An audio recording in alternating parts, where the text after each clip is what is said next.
안녕하세요. 토요미스테리 디바메이입니다. 2010년 1월 29일 캐나다 온타리오주 벨빅 경찰서로 27살이던 여성 제시카 로이드의 실종 신고가 접수됐습니다. 전날 저녁부터 연락이 닿질 않더니 회사에 무단 결근까지 했더라고요. 그런데도 직장 동료, 친구, 심지어 가족들조차도 그녀의 행방을 알 수 없었어요. 제시카는 혼자 살고 있었거든요. 혹시라도 무슨 일이 생긴 거 아닐까 걱정스러운 마음에 딸 집에 가서 제발 확인 좀 해달라고 가족들이 신고를 하게 된 거였죠. 곧장 경찰이 제시카의 집을 찾아가 봤지만 그 안은 텅 비어 있습니다. 그런데 지갑, 신분증, 안경, 이 필수 소지품이 사라져 있더라고요. 그러면 혹시 가출을 한 건가 싶었는데 그러기엔 차 키와 차가 그대로 남아 있어요. 제시카의 집은 고속도로 근처 외곽에 위치해 있었거든요.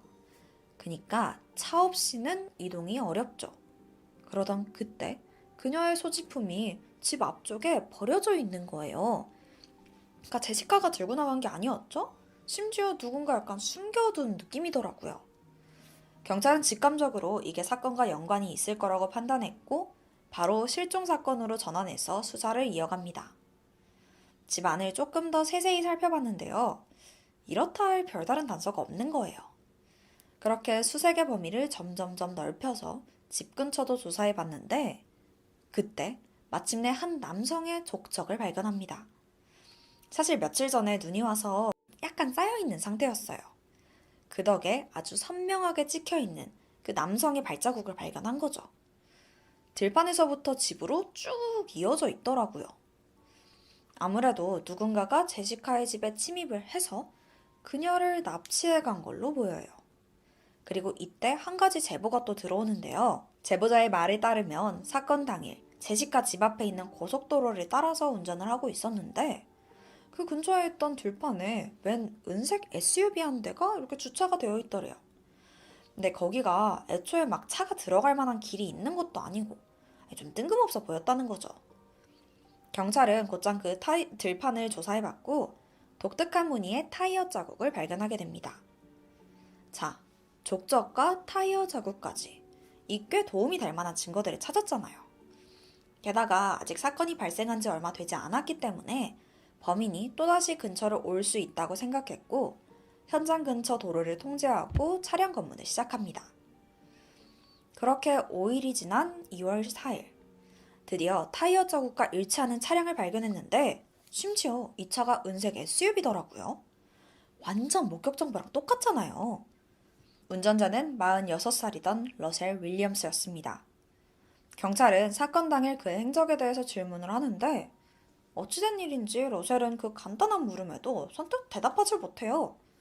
왜 대답 못하냐 막 다그치니까 허둥대면서 사실 지금 아들이 너무 아파서 자기가 정신이 없다. 빨리 집에 가봐야 된다. 울먹이는 겁니다. 근데 이 사람 상태나 표정을 보니까 또 이게 진짜 같아요. 경찰은 결국 그의 신원만 확보하고 얼른 아들한테 가보라고 그를 보내주게 됩니다. 근데 일단 그래도 목격 정보랑 일치하는 차량인 거잖아요. 그래서 러셀에 대해서 나중에 더 조사를 해보는데 여기서 충격적인 사실이 밝혀져요. 그러니까 이 남자가 결혼을 하기는 했어요. 근데 자식이 아예 없더라고요. 와, 이거 거짓말 한 거예요. 완전 수상하잖아요. 경찰은 그를 유력 용의자로 판단했고 다음날 다시 서로 부르게 됩니다. 근데 또 웃긴 게 전날에는 그렇게 도망치더니 순순히 또 경찰 출석은 하더라고요. 그리고 경찰서에 들어선 그를 보는 순간 모두들 그가 범인임을 확신했다고 해요. 그 이유가 러셀이 신고 온 신발이 사건 현장에서 발견된 족적과 일치한 신발을 신고 왔거든요. 심지어 사이즈까지 똑같아요. 이때부터 경찰은 그를 강하게 압박하기 시작했습니다. 족적이랑 목격자 증언까지 해가지고 꼬치꼬치 캐물었죠? 얼마나 지났을까요? 몇 시간 동안 한마디도 하지 않던 러셀이 갑자기 한숨을 푹 쉬더니 마침내 입을 열었습니다. 그렇게 사건의 전말이 밝혀진 거예요. 제시카 실종 당일, 러셀은 목격 정보 그대로 고속도로 근처 들판에 차를 주차한 후에 제시카 집으로 몰래 침입했습니다. 그리곤 자고 있던 그녀를 결박한 뒤에 성폭행했고요. 그 와중에 막 사진과 동영상을 여러 장 남기기까지 해요. 제시카도 가만히 있진 않았어요. 막 발버둥 쳤죠. 하지만 그녀의 반항이 거세지니까 러셀은 그 목을 졸라 기절시킵니다. 그 사이에 제시카 집에 남은 자신의 흔적들을 치웠고 기절한 제시카를 데리고 자신의 집으로 향해요. 그리고 거기서 또다시 성폭행을 저질렀고요. 그 사이에 정신을 차린 제시카는 제발 살려달라고 빌었어요. 그녀는 그가 요구하는 모든 걸 무려 15시간 동안 들어줬지만 끝내 목이 졸려 살해당한 겁니다. 그 후 러셀은 그녀의 시신을 외진 숲에 유기했고 너무 소름 끼치게도 다음날 아침 아무 일도 없던 것처럼 멀쩡히 출근까지 해요. 근데 여러분, 이 범행이 초범이라기엔 너무나 대범하고 또 계획적이지 않나요? 그 긴박한 사이에 집 청소까지 했다는 게 이게 첫 번째 범행일 리가 없잖아요. 경찰도 똑같이 판단했고 그에 대한 수사를 이어갑니다. 그렇게 러셀의 집을 조사해보기 시작했는데 그 안에서 상상 이상의 믿을 수 없는 진실을 마주하게 돼요. 그의 집 안에서는 수많은 사진이 들어있는 외장하드와 그의 일기장, 그리고 엄청난 양의 여성 속옷이 발견됩니다. 심지어 그 속옷들이 굉장히 가지런하게 예쁘게 정리되어 있어요. 솔직히 좀 충격적이죠. 근데 외장하드 속 사진은 더 최악이에요. 그 안에는 여성 속옷을 입은 그 본인 사진이 있는 겁니다. 그러니까 러셀이 그 여자 속옷을 입고 사진을 찍은 거예요. 와, 진짜 미친 거 아니에요? 이거 너무 저질스럽잖아요. 대체 지금까지 무슨 짓을 저지르고 다녔던 걸까요? 자, 이 인간의 실체가 드러나면 날수록 진짜 최악이거든요. 마음 단단히 드셔야 돼요. 자, 그 전에 러셀이 어떤 사람인지 좀 알아봐야 되는데요. 그는 1963년 영국에서 태어났고 5살이 되던 해 캐나다 온타리오주로 이민을 갔어요. 유복했던 가정 환경 덕에 어린 시절부터 하고 싶었던 건 전부 누리고 살았죠. 그래서인지 뭘 강하게 갈망해 본 적이 없었다고 합니다. 그러던 어느 날, 그가 정말 바라는 큰 꿈이 하나 생기는데요. 여러분, 혹시 그 영화 탑건 아시나요? 톰 크루즈 나오는 그 공군 관련된 영화잖아요. 최근에 후속작이 개봉하기도 했었고요. 러셀이 이 영화를 보고 진짜 푹 빠진 거예요. 그리고 자기도 톰 크루즈처럼 멋진 공군이 되겠다라고 마음을 먹게 되죠. 근데 또 이 사람 추진력이 장난 아니에요. 곧장 공군에 입대했고 또 이게 또 적성에 맞았나 봐요. 입대 후에 그의 앞날은 정말 탄탄대로였습니다. 성실하고 모범적인 모습으로 주변의 인정을 받으면서 빠르게 진급했고 4년 만에 대위가 돼요. 그리고 그 해에 5살 연상인 아내와 성대한 결혼식도 올립니다. 몇 년 후인 1994년에는 고위급 인사를 모시는 VIP 항공기 조종사로 임명이 되기도 하고요. 근데 이게 진짜 대단한 게 이 사람이 모셨던 사람만 봐도 엘리자베스 여왕, 캐나다 총독 같은 진짜 VVIP들만 있는 거예요. 또 비행은 엄청 잘했나 봐요. 그 능력을 인정받아서 훈장도 굉장히 많이 수여받고 모두의 존경을 한몸에 받았습니다. 2009년 7월에는 캐나다에서 가장 규모가 크고 중요한 공군기지인 CFB 트렌톤의 사령관으로 취임되면서 그의 커리어는 정점을 찍었습니다. 진짜 이렇게만 보면 완전 완벽한 인생이잖아요. 하지만 그런 러셀에게 아무도 모르는 숨기고 싶은 취미가 하나 있었습니다. 그게 바로 여성 속옷을 입고 사진을 촬영하는 거였죠. 근데 진짜 문제는 이 속옷들이 전부 훔친 속옷이라는 거예요. 자, 이제부터 그의 저질스러운 범행 이력이 하나하나 밝혀집니다. 사실 러셀과 아내는 2년 반째 주말 부부로 지내고 있었어요. 아무래도 군 고위 간부다 보니까 일이 점점 바빠졌고 결국 아내와 함께 살던 캐나다 오타와 지역을 떠나서 트웨이드 지역에 따로 별장을 마련하게 됩니다. 여기는 그 부부의 집에서 2시간 반 정도 떨어진 거리에 위치했죠. 그리고 아내와 떨어져 지내는 기간 동안 그는 무려 48채가 넘는 집에 침입했고 1366개의 속옷을 훔쳤어요. 근데 이 정보가 되게 구체적이죠?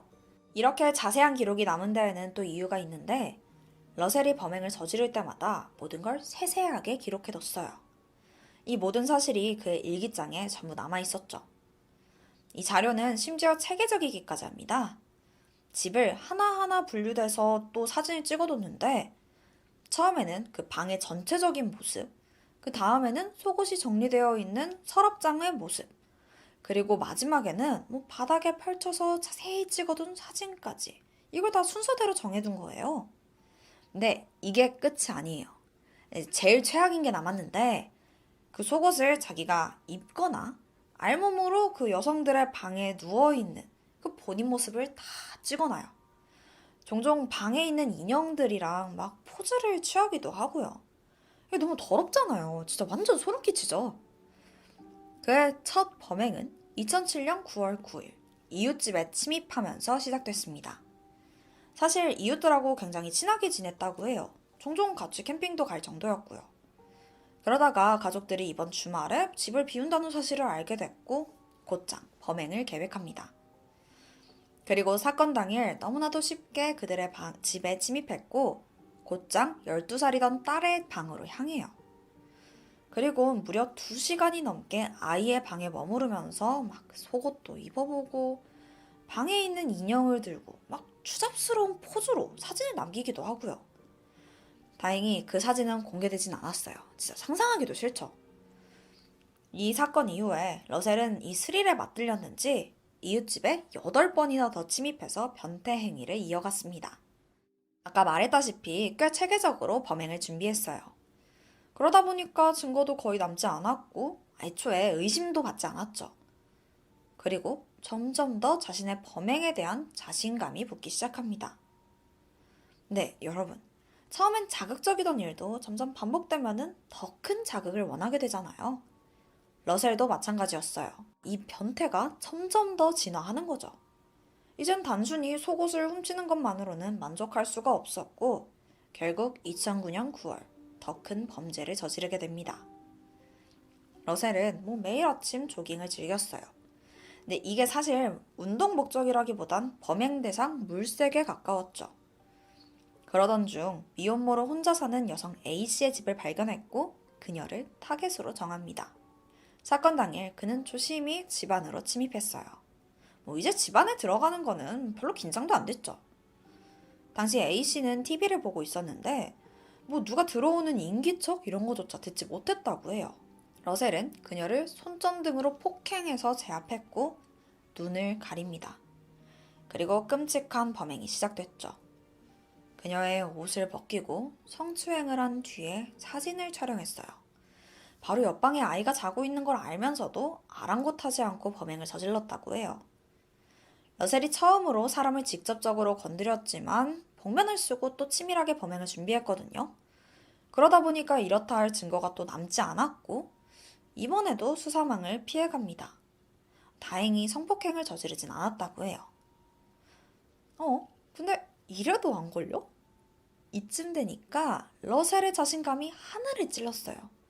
자기는 절대 잡히지 않을 거다 그런 군자감이 생겼고 약 2달이 지난 2009년 11월 25일 끝내 선을 넘어버리고 마는데요. 당시 군인으로 복무하던 마리 프랑스코모가 무단결근을 하게 됩니다. 게다가 연락도 닿지 않았고요. 걱정이 된 그녀의 남자친구는 경찰에 신고를 했고 그녀의 집으로 수색이 들어가요.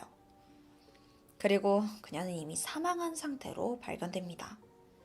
심지어 얼굴에는 덕트 테이프가 막 덕지덕지 붙어있는 너무나 끔찍한 상태였죠. 부검을 해보니까 사망 원인은 테이프에 의한 질식사였고 심각한 구타의 흔적도 남아있었습니다.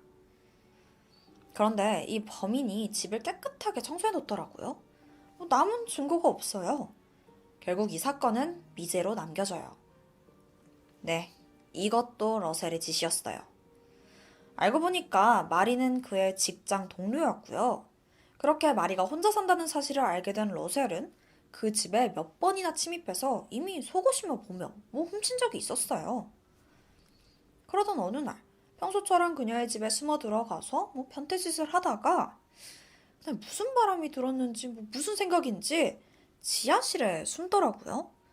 그리고 마리가 집으로 돌아올 때까지 숨을 죽이고 있었습니다. 얼마 뒤 마리가 귀가했고 잠깐 지하에 내려온 순간 러셀이 튀어나와서 그녀를 폭행하고 또 성폭행까지 저질러요. 제발 살려달라고 비는 마리의 얼굴에 덕트 테이프를 붙여서 끝내 살해했던 겁니다. 이후에 이불을 세탁하고 또 현장을 청소하는 등 치밀한 마무리 작업에 들어갔죠. 그 와중에 죽은 마리의 시신을 촬영하고 또 속옷을 챙겨서 현장을 빠져나왔습니다. 그리고 이번에도 어김없이 걸리지 않았어요. 애초에 주변에서 존경받는 이 명예로운 파일럿이 이런 추잡한 변태짓을 저지를 거라고 누가 상상이나 했겠냐고요. 그 후 3개월 후인 2010년 1월 제시카의 사건까지 발생했던 겁니다. 그렇게 그의 범죄가 하나하나 낱낱이 밝혀졌어요. 러셀과 연관된 것으로만 추정되는 사건의 수만 해도 48건에 달했지만 결정적인 증거가 남은 사건은 겨우 마리와 제시카 사건 단 2건뿐이었습니다. 결국 2건의 살인과 성폭행에 대한 혐의로만 기소가 됐고요. 2007년부터 2010년까지 약 3년이라는 시간 동안 질긴 범행을 이어왔던 그에게 과연 어떤 처분이 내려왔을까요? 법정에선 러셀은 자신의 혐의에 대해서 모두 인정합니다. 솔직히 변명할 것도 없죠. 확실한 증거가 있는데요. 재판이 시작되면서 러셀이 촬영한 사진들이 일부 공개됐고 대중들은 큰 충격에 빠졌어요. 2010년 10월 21일 긴 재판 끝에 법정은 2건의 1급 살인과 성폭행 등 여러 혐의를 인정했고 이후 82건의 침입행위까지 인정해서 러셀에게 종신형을 선고하게 됩니다. 25년 후에 가석방 신청을 할 수는 있지만 전문가들 말에 따르면 거의 불가능에 가까운 일이라고 합니다. 이 사건은 캐나다 전역과 군을 뿌리채 흔들어 놓아요. 캐나다 군대는 그의 군인 자격을 박탈했고 수여받은 모든 훈장도 회수하게 됩니다. 주변에 많은 존경을 받으며 군인으로서의 자부심을 갖고 있던 그에게 이보다 더 불명예스러운 일은 없을 텐데요. 러셀은 한때 여왕과 여러 국빈들을 대접했던 고위 군인이었지만 이제는 성범죄자 명단에 등록된 그냥 찌질한 범죄자가 되고 말았습니다. 러셀의 아내도 큰 충격에 이혼 소송을 제기했고 2014년 혼인 무효가 되면서 사실상 그는 모든 걸 잃었다고 볼 수 있죠. 그리고 이건 후일담인데요. 이 같은 범죄 사실이 다 알려지고 나니까 본인도 좀 쪽팔렸나 봐요. 복역 중이던 2010년 4월 화장지를 목에 넣어서 극단적인 시도를 하다가 발각됐고 이후에는 철저한 감시 속에 지내고 있다고 합니다. 러셀이 잃은 모든 것들은 희생당한 피해자와 남겨진 유족들의 아픔에 비하면 정말 아무것도 아니죠. 훈장 대신 부여된 가슴팍의 죄수번호가, 자유롭게 비행을 하던 두 손에 채워진 수갑이 그의 남은 평생을 부끄럽게 만드는 큰 고통이 되길 바랍니다. 지금까지 토요미스테리 디바메이였습니다. 안녕하세요. 토요미스테리 디바메이입니다. 제가 토미를 하면서 느낀 건데 진짜 범죄 수법이 그렇게 다양할 수가 없더라고요. 그런데 그 중에서도 가장 잔인한 건 인육을 먹는 게 아닐까 싶은데요. 이게 일반인의 상식으로는 도저히 이해가 가지 않아서 더욱 기괴하게 보이는 것 같아요. 시카님과 달리안님이 많이 소개해 주셨듯이 식인 범죄는 꾸준히 이어져 오고 있어요. 그건 미국도 예외는 아니죠. 오늘 스토리는 미국 인싸 대학생이 벌인 끔찍한 사건입니다. 그럼 지금 바로 시작해 볼게요. 미국 플로리다 팜비치 카운티에 사는 스티븐스 부부는 평화로운 시간을 보내고 있었어. 아내 미셸과 남편 존은 평소에 굉장히 사이가 좋았다고 해. 매일 밤마다 차고 앞에다가 이렇게 의자 두고 바깥 풍경 보면서 도란도란 이야기 나누는 게 일상이었대. 플로리다가 열대기후다 보니까 낮에는 엄청 더운데 밤에는 또 바람이 살랑살랑 불어서 시원했거든. 시원한 바람 맞으면서 하루를 마무리하는 게 이 부부의 낙이었던 거야. 2016년 8월 15일 그날도 평소와 같이 차고 앞에 테이블 두고 신선한 밤 공기 마시면서 오붓한 시간을 보내고 있었어. 얼마나 시간이 흘렀을까? 오후 9시쯤? 평화롭기만 하던 부부의 일상이 완전히 뒤바뀌는 일이 벌어져. 갑자기 주변에서 시끌시끌한 소리가 들리더라고. 부부는 어렴풋이 들리는 이 소리의 근원지를 찾으려고 뭐지? 하면서 주변을 살펴봤어. 근데 저 멀리서 누군가가 그들을 향해서 돌진해오고 있는 거야. 이게 점점점 가까워오는데 그건 바로 거구의 남성이었지. 심지어 그 남자 손에 칼이 들려있는 걸 발견하게 돼.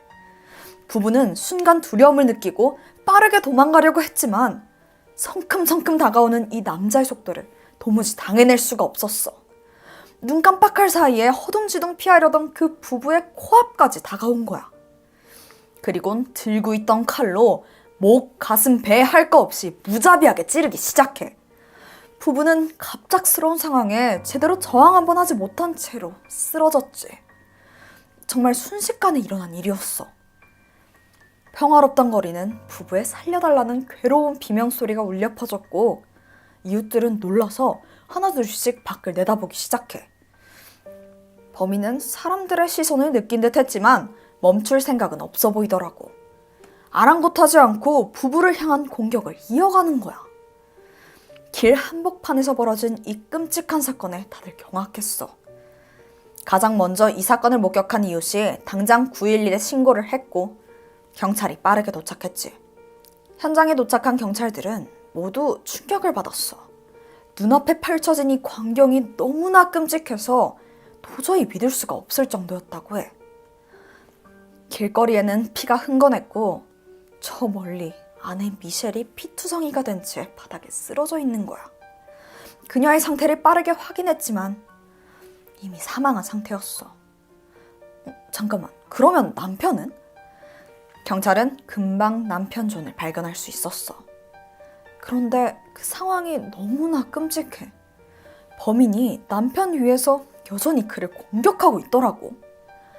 존은 살려달라고 애원하면서 소리쳤지만 그는 멈출 생각이 없어 보였지. 그런데 범인의 입에 피가 잔뜩 묻어 있는 거야.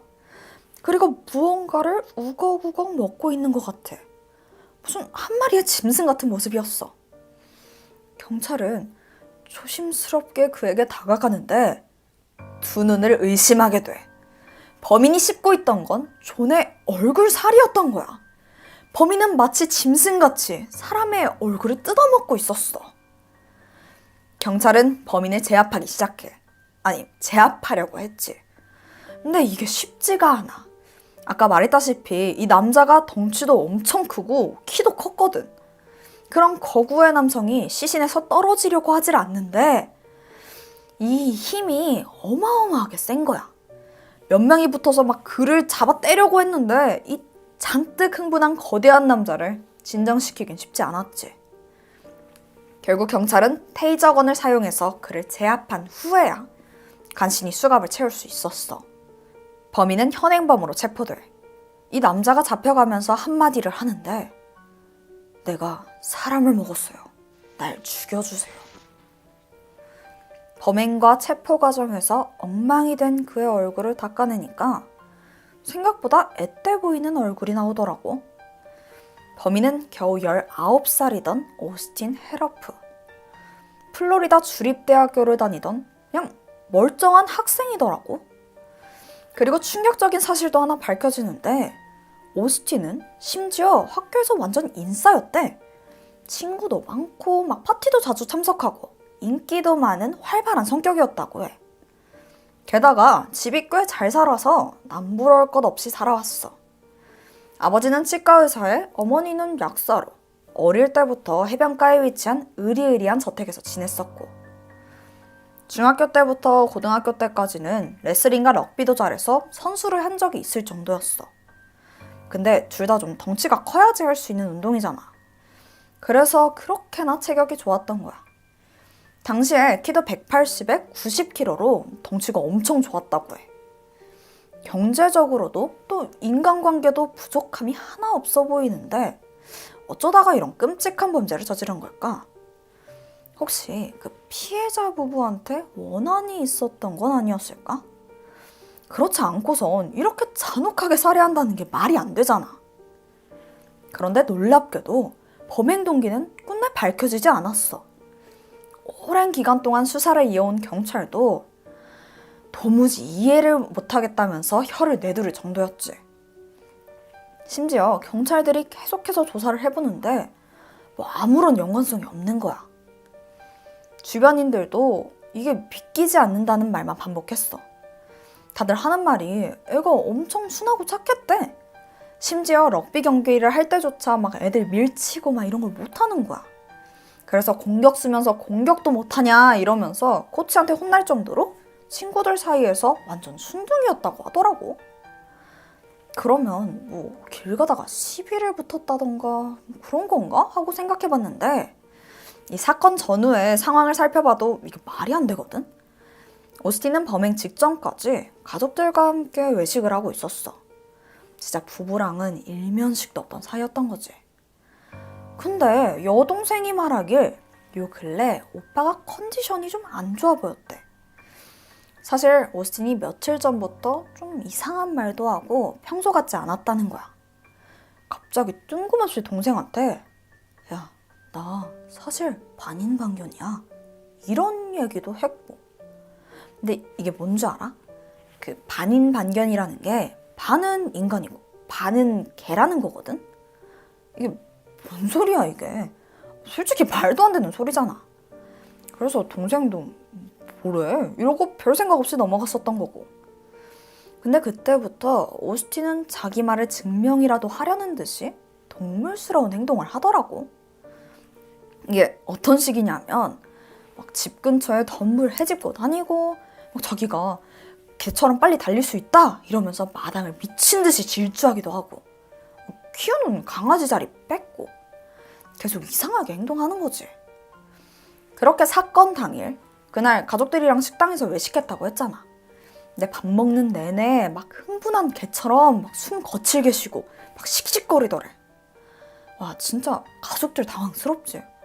그래서 왜 이래 이러면서 애를 말리는데 갑자기 벌떡 일어나더니 아 음식이 왜 이렇게 늦게 나와? 라고 소리치면서 화를 내더니 그대로 자리를 박차고 나가버리는 거야. 근데 얘가 얼마나 빨리 달리던지 가족들이 뭐 따라갈 수도 없을 정도였어. 그렇게 팜비치 카운티의 길거리를 개처럼 질주하다가 피해자인 스티븐스 부부를 발견하게 된 거야. 그리고 그들에게 돌진해서 무참히 살해한 거지. 경찰서에 잡혀간 오스틴은 순순히 범행을 시인했어. 그리고 경찰에게 입에서 씹다 남은 그 찌꺼기를 뱉어서 보여주는데 그 안에는 존의 것으로 보이는 살점과 머리카락이 잔뜩 엉켜 있었다고 해. 이게 너무 기괴하잖아. 아니 이게 제정신인 사람이냐고. 결국 경찰은 이게 맨정신으로는 할 수 없겠다라고 판단했고 마약 검사를 진행해보기로 결심해.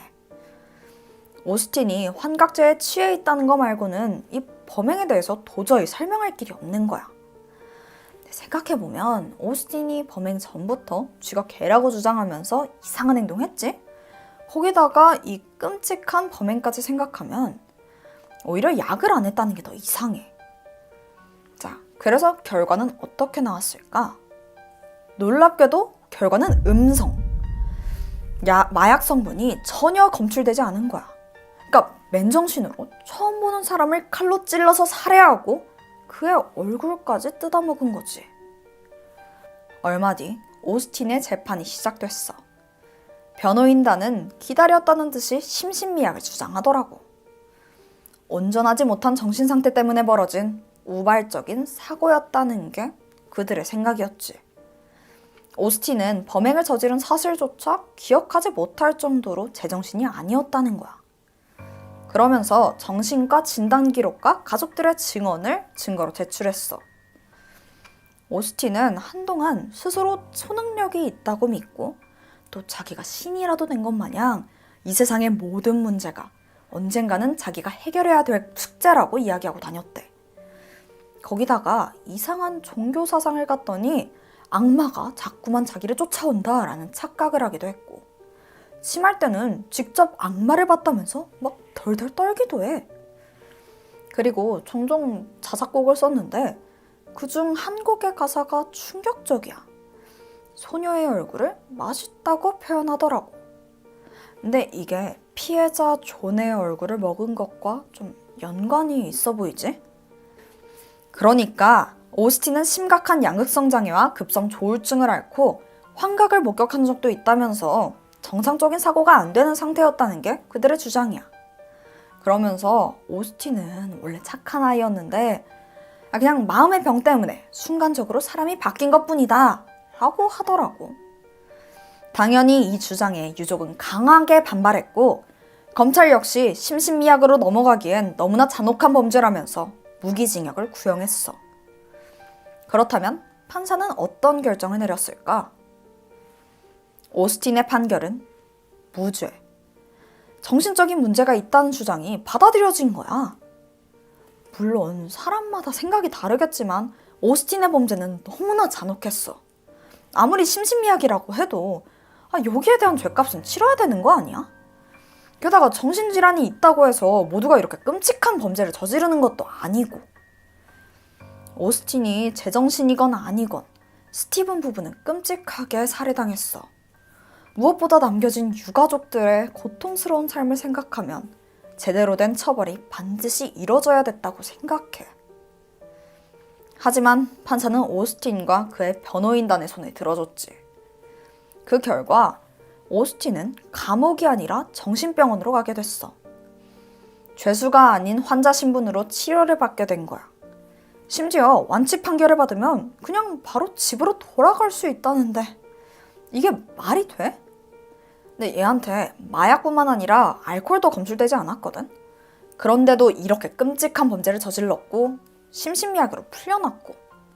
그러다 보니까 몇몇 사람들은 오스틴이 애초부터 치밀하게 범죄를 준비하고 정신질환을 핑계로 빠져나가려고 한 거 아니냐라고 추측을 내놓기도 했어. 물론 이건 내 생각인데 이게 아예 일리가 없어 보이진 않거든? 오스틴은 범행 전날 칼을 미리 준비했어. 이게 의심쩍잖아. 범행 전날이라고 하면은 쥐가 반인반견이라면서 개처럼 행동한 그런 그날인데 계속 짐승같이 이상한 행동을 하다가 그 와중에 갑자기 멀쩡히 두 발로 걸어가서 마트 가서 칼 샀다고? 이게 앞뒤가 안 맞잖아. 겉보기에는 충동적으로 그냥 정신 나가서 저지른 범죄로 보일 수도 있지만 실은 흉기를 준비할 정도로 계획된 행동이 아니냐는 거지. 물론 이건 그냥 추정일 뿐이고 진실은 오스틴만 알겠지. 평화로운 시간을 보내던 부부를 칼로 찌르고 뜯어먹기까지 했는데 심신미약을 이유로 죄가 없다는 판결을 받은 오스틴. 이 판결은 유족뿐만 아니라 미국 전체를 분노하게 했어. 앞서 말했듯이 오스틴은 부유한 집안이다 보니까 초호화 변호인 단을 꾸렸거든. 그러니까 변호사 여러 명이 진짜 머리를 맞대고 궁리를 한 거지. 얘 풀어주려고. 오스틴의 무죄 판결으로 진정한 범행 동기는 끝까지 알 수 없게 돼버렸어. 하지만 한 가지 확실한 건 오스틴이 유전무죄, 무전유죄가 뭔지 몸소 보여줬다는 거야. 그는 감옥이 아닌 정신병원에서 치료를 받으면서 편히 쉬다가 완치 판결 받으면 또다시 집으로 돌아가겠지. 그리고 호화로운 생활 계속 이어갈 거고. 애초에 무죄니까 전과 기록도 하나도 안 남았어. 이런 법으로 피해자의 존엄과 시민의 안전은 어떻게 보장될 수 있을지 난 진짜 도무지 이해가 안 될 뿐이야. 오늘 사건 진짜 답답하지? 난 정말 이 스티븐 부부가 너무나 안타까웠어. 아니 마른 하늘의 날벼락같이 공격받고 심지어 범인은 제대로 된 처벌도 받지 않았잖아. 나는 앞으로 돈이 아니라 죄로 심판을 받을 수 있는 세상이 오길 바래. 내가 준비한 스토리는 여기까지야. 나는 다음 주에 새로운 이야기로 돌아올게. 지금까지 토요 미스테리 디바 메이였습니다.